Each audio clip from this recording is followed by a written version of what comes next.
Praise the lord అండి అందరికీ. నేను ఎక్కడున్నానో చూడండి. ఈ బోట్ ఈ బోట్ మీద ఏమని రాస్తుందంటే యెహోవా ఆశీర్వాదము ఐశ్వర్యం ఇచ్చును అని రాయబడి ఉంది.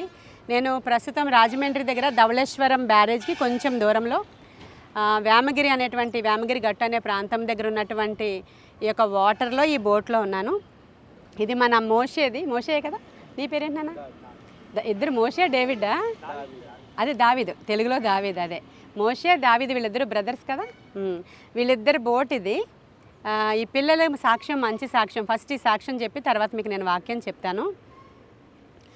అసలు ఎంత గొప్ప సాక్ష్యాలు ఉంటాయంటే అసలు మన జీవితాల్లో చాలామంది నమ్మరు. ఇంకా ఇలా కూడా రక్షించబడతారా, దేవునిలోనికి బలవంతంగా మత మార్పిడి చేస్తారేమో అనుకుంటూ ఉంటారు. వీళ్ళిద్దరు బ్రదర్స్ అనమాట. వీళ్ళ డాడీ ఒక జాలరీ అయినటువంటి ఒక వ్యక్తితో ఫ్రెండ్షిప్ వాళ్ళిద్దరికి, వీళ్ళ డాడీకి ఆయనకి. వాళ్ళిద్దరు చిన్నతనం నుంచి కూడా ఫ్రెండ్స్ అట. వీళ్ళిద్దరూ కలిసి అలాగా ఎదుగుతూ ఉన్నారు. ఆ తర్వాత ఈ జాలరీ కమ్యూనిటీకి చెందినటువంటి ఆయన పాస్టర్ అయ్యారు.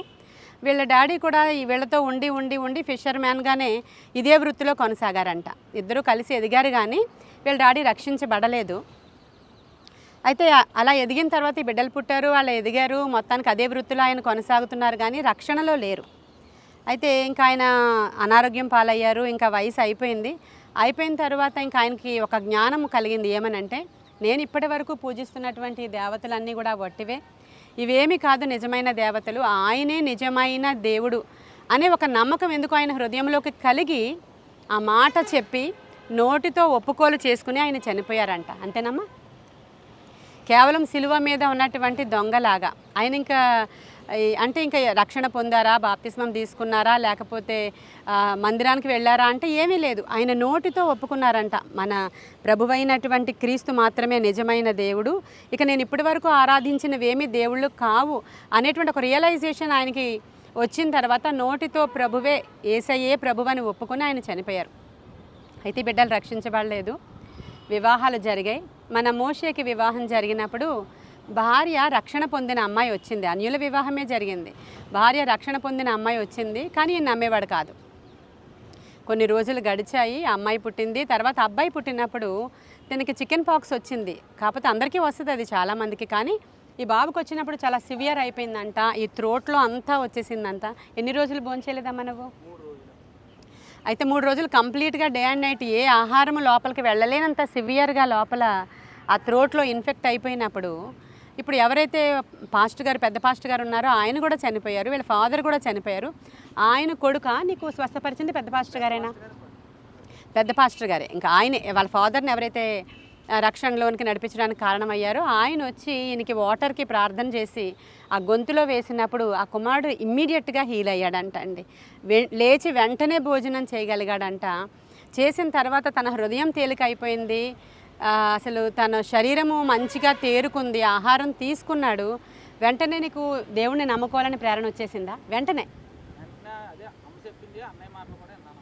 ఇంకా పాస్టర్ గారు వాళ్ళ అబ్బాయి కూడా వచ్చి ఈయన నిజమైన దేవుడు అని చెప్పడం, మీ మదర్ చెప్పడం, అలాగా ప్రభువుని రక్షకుడిగా అంగీకరించారు. ఈ బాబు ఎలా రక్షించబడ్డాడు మరి? ఇంకా మీరు అందరూ ఒకటే, ఇంకా అలాగా దేవుని మీద ఆధారపడి ఇంకా ఆయనే నిజమైన దేవుడు అని మీకు హృదయంలో ఒక నిశ్చయత వచ్చేసింది. ఓకే, నిశ్చయత వచ్చింది. అంతవరకు సాక్ష్యం అయిపోతే చాలామంది రక్షించబడుతూ ఉంటారు, చాలామంది నమ్ముతారు. కానీ ఇంకా వీళ్ళ సాక్ష్యం ఏంటంటే వీళ్ళు రక్షించబడ్డారు. భార్య, భర్త, బిడ్డలు అందరూ రక్షించబడ్డారు. తరువాత వీళ్ళు ఏం చేశారంటే, ఇప్పుడు ఆ పెద్ద పాస్టర్ గారు కాకుండా చిన్న పాస్టర్ గారి పేరు ఏం పేరమ్మా? రవికుమార్ గారు. ఆయన తర్వాత పాస్టర్ గారు అయ్యారు. ఈ బిడ్డలందరినీ నడిపిస్తున్నారు. 2 కుటుంబాలతో ఒక చిన్న ఇంట్లో ఆయన పరిచర్య స్టార్ట్ చేశారు. స్టార్ట్ చేసినప్పుడు దినదినాభివృద్ధి నొందుతుంది. ఒకరి తర్వాత ఒక ఫ్యామిలీ వస్తూ ఉంది. అయితే ఆయనకి అక్కడ ఉండడానికి చర్చ్ అయితే లేదు, కానీ పిల్లలు ఏం చేశారంటే వారికి ఉన్న గృహంలో పైనున్న ఫ్లోర్ అంతా మందిరానికి ఉచితంగా ఇచ్చేశారంట. వింటున్న వాళ్ళు హల్లెలూయా చెప్పండి. హల్లెలూయా. ఎందుకంటే దేవుని కొరకు మేము ఏదో చేయాలి అనే తపన. మా దేవుడు మమ్మల్ని ఇలా సజీవుల లెక్కలో ఉంచారు, ఆశీర్వదించారు, ఇంత పెద్ద ఇల్లు ఇచ్చారు. 4 బోట్స్ ఉన్నాయి వీళ్ళకి. మరి చాలా చక్కని వ్యాపారం జరుగుతూ ఉంది, దేవునిలో కొనసాగుతున్నారు. అసలు వాళ్ళ ఇంట్లో జరిగే ప్రార్థనలు వాళ్ళు చెప్పినప్పుడు నాకు చాలా ఆశ్చర్యం అనిపించింది. ఉదయం 4 గంటలకు మొదలు పెడతారంట ప్రార్థనలు. స్త్రీలందరూ కూడుకుని ప్రార్థన చేస్తారంట. 6 గంటల వరకు చేస్తారంట, ఈవినింగ్ ప్రేయర్ చేస్తారంట, వారంలో 2 ఓల్ నైట్స్ ప్రేయర్స్ చేస్తారంట. రవి పాస్టర్ గారు చాలా బాగా నడిపిస్తున్నారు ఈ పిల్లల్ని. అయితే ఆ ఇల్లు ఉచితంగా ఇచ్చినప్పుడు ఆ వీధిలో వాళ్ళు, వీళ్ళ కమ్యూనిటీ వాళ్ళు, పిల్లలు బేసికల్గా జాలర్లు కాదు, వాళ్ళ ఫాదరు మరి వాళ్ళతో స్నేహం చేసి ఈ వృత్తిని నేర్చుకున్నారట. ఈ బిడ్డలు కూడా అలాగే కొనసాగుతున్నారు. అయితే అందరూ అన్నారంట, నీకు పిల్లలు పుట్టారు, ఎదుగుతున్నారు, ఎందుకు అలా ఇచ్చేస్తున్నావు అని చెప్పినప్పుడు వీళ్ళకి ఏం అనిపించలేదంట. మా బిడ్డల్ని దేవుడు చూసుకుంటాడు, మా బిడ్డల సంగతి దేవుడే చూసుకుంటాడని వీళ్ళిద్దరూ కూడా ఆ గృహాన్ని పాస్టర్ గారికి దేవుని పరిచర్యకి ఇచ్చేశారు, పైన ఫ్లోర్ అంతా. ఇప్పుడు ఎంతమంది సంఘ సభ్యులు ఉన్నారో తెలుసా? 100 ఉన్నారా? 100కు పైగా సంఘం అక్కడ విస్తరించింది. ఆ ఇంట్లోనే సరిపోతుంది అంటే ఒకసారి మీరు ఊహించుకోవచ్చు వాళ్ళు ఇచ్చినటువంటి ఇల్లు ఎటువంటిదో. ఈ సాక్ష్యం నాకు చెప్పాలనిపించింది. ఎందుకు నేను ఈ వాటర్లోనే మీకు ఈ సాక్ష్యం చెప్పానంటే, సముద్రంలో నేను బోట్లో ఒకసారి మన వైజాగ్లో ఉండగా అక్కడ వాక్యం చెప్పాను కదా, మీ అందరూ చూసారు ఆ బోట్ వీడియో, మీరు అందరూ చూశారు. అది చూసినప్పుడు మోషే అనుకున్నాడంట, అక్క రాజమండ్రి వచ్చినప్పుడు మా బోట్లో కూడా వచ్చి వాక్యం చెప్తే బాగుండు అనుకున్నాడంట మోషే. నేను కూడా ఇది మా మదర్ వాళ్ళ ప్లేస్ కదా, మా ఫాదర్ని చూద్దామని వచ్చాను ఎస్టర్డే. వచ్చినప్పుడు మోషేకి కాల్ చేసినప్పుడు నాకు కూడా ఇలాగే అనిపించింది అక్క అన్నాడు. సరే ఈ బోట్లో కూడా ఒక మంచి వర్తమానం, చిన్న వర్తమానం మీతో మాట్లాడాలని ఈ బోట్లోనికి వచ్చాను. ఈ పిల్లలు నన్ను ఇలా తీసుకొచ్చారు. ఇప్పుడు నేను ఏ ప్లేస్లో అయితే మీకు మాట్లాడుతున్నానో దీని ఆపోజిట్, డెడ్ ఆపోజిట్గా నేను బిల్డింగ్ కడుతూ ఉన్నాను. పైనంతా ప్రేయర్ హాల్, కిందన నా హౌస్. మా మదర్ నాకు ఇచ్చినటువంటి సైట్ అనమాట. మా ఫాదర్ మదర్ నాకు ఇచ్చిన గిఫ్ట్ ఆ సైట్. దాంట్లో బిల్డింగ్ కడుతున్నాను, కిందన ఫ్లోర్లో హౌస్, పైనంతా ప్రేయర్ హాల్. రాబోయే దినాలలో ఇక్కడ స్తుతి ఆరాధన చేస్తాను. అప్పుడప్పుడు వచ్చి ఇక్కడ ఆరాధన నడిపించి వెళ్ళాలనేది నా ప్లాను. మరి దేవుని ప్లాన్ ఆయన ఎలా మార్చుకుంటారో, ఆయన పర్పస్ ఏంటో నాకు తెలీదు. కన్స్ట్రక్షన్ 3/4 అయిపోయి ఆగింది అక్కడ. మళ్ళీ కంటిన్యూ చేస్తాము. ఈ లోపల దేవుడు నడిపిస్తున్నాడు పరిచర్యల్లో. అసలు ఈ నది గురించి మనం మాట్లాడుకోవాలంటే, నేను ఈ బోట్లో ఉన్నటువంటి నది గోదావరి రివర్, అందరికీ తెలుసు కదా, రాజమండ్రి అంటేనే గోదావరి అండి. ఈ గోదావరి నాసిక్లో పుట్టింది అంటారు కదా, మహారాష్ట్రలో, అందరికీ తెలుసు. తర్వాత అంతర్వేది దగ్గర నుంచి బంగాళాఖాతంలోనికి వెళ్ళిపోతే చాలా లెందీ రివర్, ఇది చాలా పెద్ద రివర్. కాబట్టి ఈ యొక్క చిన్నప్పటి నుంచి మా ఇల్లు అదే కాబట్టి, మా పుట్టిల్లు అదే కాబట్టి ఈ ప్లేస్ అంతా నాకు బాగా అలవాటైన ప్లేసే. ఇక్కడ ఎక్కువగా ఆడుకుంటూ ఉండేవాళ్ళం మేము. ఈ స్థలంలో మోసే వాళ్ళ బోట్లో ఇలా నేను వెళ్ళడం నాకు చాలా ఆనందంగా ఉంది. మరి బోటుని దేవుడు దీవించిన గాక, వీళ్ళ బిడ్డలు చేస్తున్న పరిచర్యలన్నీ కూడా దేవుడు దీవించాలి. నది అనేటప్పటికల్లా మనకి బైబిల్ గ్రంథంలో ఒకటి జ్ఞాపకం రావాలి. మీకు ఎవరికైనా జ్ఞాపకం వస్తుందా? జీవనది అని రాయబడి ఉంటుంది. యెహెజ్కేలు గ్రంథము 47వ అధ్యాయము. మరి ప్రకటన గ్రంథంలో చూసినప్పుడు మనకి ఒక నది కలదు అని రాయబడి ఉంటుంది. కీర్తనల గ్రంథంలో కూడా మనకి ఒక నది కలదు. ఎండగా ఉంది, నేను స్పెట్స్ పెట్టుకుంటాను, ఎవరు ఏం అనుకోకండి, వాక్యం చెప్తూ స్పెట్స్ పెట్టుకున్నానని. నేను కళ్ళు చూడలేకపోతున్నాను కెమెరాకి. ఓకే, మనకు ఒక నది కలదు అని బైబిల్ గ్రంథంలో రాయబడి ఉంది, కీర్తనల గ్రంథంలో. మరి యెహెజ్కేలు గ్రంథంలో 47వ అధ్యాయంలో ఒక నది ఉందంట. ఆ నదికి ఇరువైపులా చెట్లు ఉన్నాయంట. ఇది చూసినప్పుడు నిజంగా దేవుని యొక్క నది చెప్పినప్పుడు ఆ యెహెజ్కేలు గ్రంథంలో యెహెజ్కేల్ని ఆ నది దగ్గర తీసుకెళ్తాడు దేవుడు. తీసుకువెళ్ళినప్పుడు ఆయన వెళ్ళిపోయినప్పుడు చీలమండలం లోతు, మోకాళ్ళ లోతు, మొల లోతు, తల లోతు, ఆయన ఒక ప్రత్యేకమైన ప్రణాళికతో యెహెజ్కేలుని తీసుకుని వెళతారు, అది వేరే సంగతి. కానీ ఆయన తిరిగి వస్తూ ఉన్నప్పుడు నదికి ఇరువైపులా 2 చెట్లు ఉండుట యెహెజ్కేలు చూశాడు. చూసినప్పుడు ఆ చెట్లటండి నెలకి కాపు కాస్తాయంట. ఎప్పుడు కూడా ఆ చెట్లు పచ్చగా ఉంటాయంట. అయితే వాటి ఆకులు కూడా ఔషధానికి ఉపయోగపడతాయంట. ఈ నది ఎక్కడికి ప్రవహిస్తుందో, ప్రవహించే నీరెల్లా కూడా ఎక్కడైతే వెళ్ళి సముద్రంలో కలుస్తుందో అక్కడ జలచరాలు చనిపోయినవి ఉంటాయి కదా, ఆ చనిపోయిన జలచరాలు సహితము బ్రతికేస్తాయంటండి. జాగ్రత్తగా అబ్జర్వ్ చేయండి నేను చెప్పిన మాటలు. ఒక నది ఉంది, ఆ నది ప్రవహించే చోటెల్లా ఇరువైపులా ఉన్న చెట్లంతా చాలా పచ్చగా ఉండి నెలకి కాపు కాస్తాయంట. అంత మాత్రమే కాదు కానీ ఆ చెట్ల ఆకులు, ఆ ఫలాలు ఉంటాయి దానికి వేరే విషయం, ఆ చెట్ల ఆకులు ఔషధానికి ఉపయోగపడతాయంట, స్వస్థపరచడానికి ఉపయోగపడతాయి. అంత మాత్రమే కాకుండా ఈ నది ఎక్కడికి వెళ్ళి సముద్రంలోనికి వెళ్ళింది అనుకోండి, అక్కడ చచ్చిపోయిన చేపలు కూడా బ్రతుకుతాయంట. ఈ నది ఎక్కడికి వెళితే అక్కడ సమృద్ధి ఉంటుందంట. ప్రియమైన దేవుని బిడ్డలారా, అది జీవనది. మనం అది యెహెజ్కేలు గ్రంథం 47లో చూస్తాం, ప్రకటన గ్రంథంలో చూస్తాం. దాని పేరు జీవనది. మామూలుగా మనం లోకల్గా ఆలోచిస్తే కృష్ణా నది, మరి ఇంకా ఈ గోదావరి రివర్, వీటినన్నిటినీ జీవనదులు అంటారు. అందుకే కదా తూర్పుగోదావరి, పశ్చిమ గోదావరి జిల్లాలలో అసలు భూమి రేటు చాలా ఎక్కువ ఉంటుంది. కారణం ఈ జీవనది ప్రవాహం ఉంది కనుకనే ఆ భూమికి అంత సారవంతమైనటువంటి భూమిగా ఇక్కడ చాలా రేట్స్ ఉంటూ ఉంటాయి. కాబట్టి ఈ యొక్క జీవనది ఎలా మనం ఇలా చూస్తున్నప్పుడు ఇంత ఫలభరితమైన పంట, ఈ యొక్క ఏమంటారు భూమి యొక్క ఖరీదు అంత ఖరీదు, ఈ యొక్క రివర్ యొక్క ఇంపార్టెన్స్ ఇంత ఇంపార్టెన్స్, మన దేవుడు చెప్పినటువంటి ఆ జీవనది మనలోనికి వస్తే మన విలువ ఎంత ఎక్కువైపోతుందో. నిజమే కదా మోషే? మన విలువ ఇంకెంత ఎక్కువ అవుతుంది. ఆ జీవనది కానీ మనలో ప్రవహించింది అంటే మన వాల్యూ మారిపోతుంది. లేదంటే మనం ఏ పార్టీ వారము? అసలు మనం ఎవరైనా జ్ఞాపకం చేసుకుంటారా మనల్ని? అదే నది గనక మనలో వస్తే మనకి కరువు రాదు. అవును కదా? మీకు ఎప్పుడు కరువు ఉందా?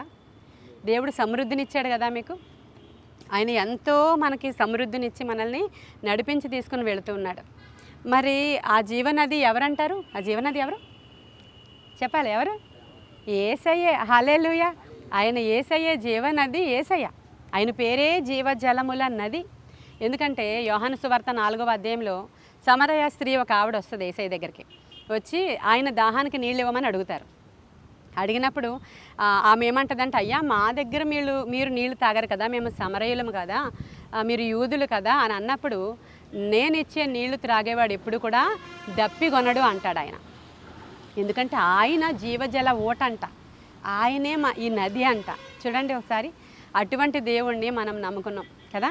అటువంటి దేవుడు మనతో ఉన్నాడు. ఎవరైతే యేసుక్రీస్తు ప్రభు వారిని సొంత రక్షకుడిగా అంగీకరిస్తారో వారి జీవితంలో ఎప్పుడు ఆకు వాడదు, చెట్టు ఎండిపోదు, మనకి కరువు రాదు, మనకి లేమి రాదు, మనం ఎప్పుడు జీవముతో ఉంటాం. చచ్చిపోయిన చేపలు కూడా బ్రతికేస్తాయంట. మరి యేసయ్య వెళితే అలా జరిగిందా? ఎప్పుడైనా జరిగిందా? జరిగింది కదా. లాజరు సమాధి దగ్గరికి వెళ్ళారు. అప్పుడు ఏమైంది? లాజరు బ్రతికేశాడు కదా. ఒక దినాన రోడ్డు మీద ప్రభువు వెళుతుంటే విధవరాలి కుమారుడు చనిపోయాడు. పాడే ముట్టుకుంటే అక్కడ ఆ విధవరాలి కుమారుడు బ్రతికేశాడు. అందుకే మన ప్రభు అన్నాడు, నేనే జీవము, నేనే మార్గము, నేనే సత్యము, నేనే పునరుద్ధానము. అటువంటి గొప్ప దేవుని మనం కలిగి ఉన్నాం కదా. ఈ రివర్లో ఈ చిన్న వర్తమానం చెప్పడానికి దేవుడు నాకు ఇచ్చిన భాగ్యాన్ని బట్టి దేవునికి వందనాలు తెలియచేసుకుంటున్నాను. మోషే బోట్లో చెప్పడానికి దేవుడు కృపనిచ్చారు. ఇంకా మోషే వాళ్ళ పాస్టర్ గారిని ఇంకా దేవుడు దీవించాలి. ఇంకా సంఘం అంతా ఆశీర్వదింపబడాలి. మీరు మీ కుటుంబాలు కూడా ఆశీర్వదింపబడాలి. మరి ఈ బిడ్డ ఈ అమ్మాయి ఎవరు? మేనల్లుడా? ఏం పేరు నాన్న నీ పేరు?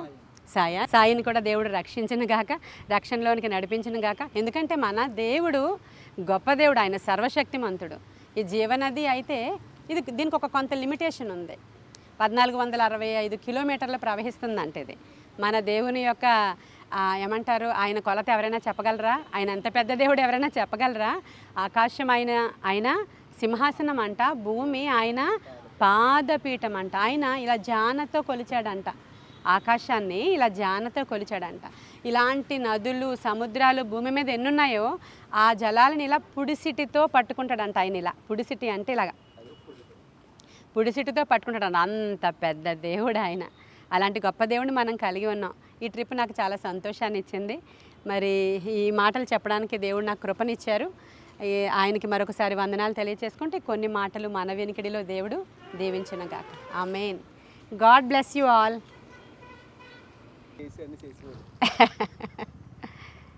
జీవజలమా ఆత్మనాథుడా, ఎండని నదిలాగా రమ్ము బోధకా.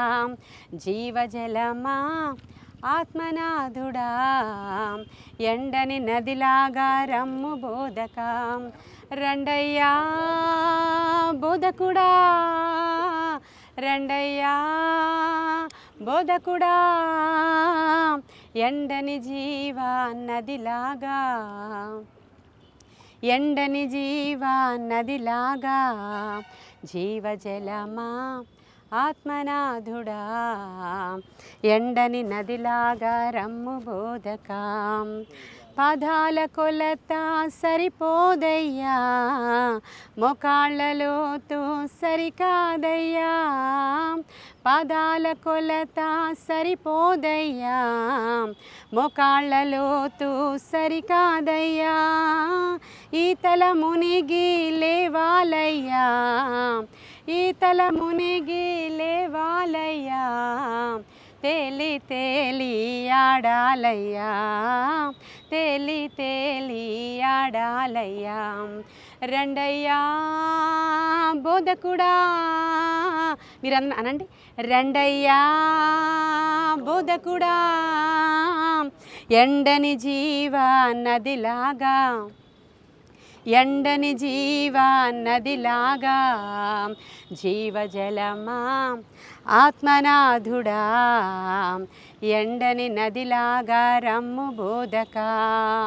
ఒడ్డున చెట్లు విస్తారంగా, పండ్లు ఇవ్వాలి ధారాళంగా, ఒడ్డున చెట్లు విస్తారంగా, పండ్లు ఇవ్వాలి ధారాళంగా, ఔషధమవ్వాలి ఆకులన్నీ, ఔషధమవ్వాలి ఆకులన్నీ, ఆహారమవ్వాలి పండులన్నీ, ఆహారమవ్వాలి పండులన్నీ. రండయ్యా బోధకుడా, రండయ్యా బోధకుడా, ఎండని జీవ నదిలాగా, ఎండని జీవ నదిలాగా. హల్లెలూయా.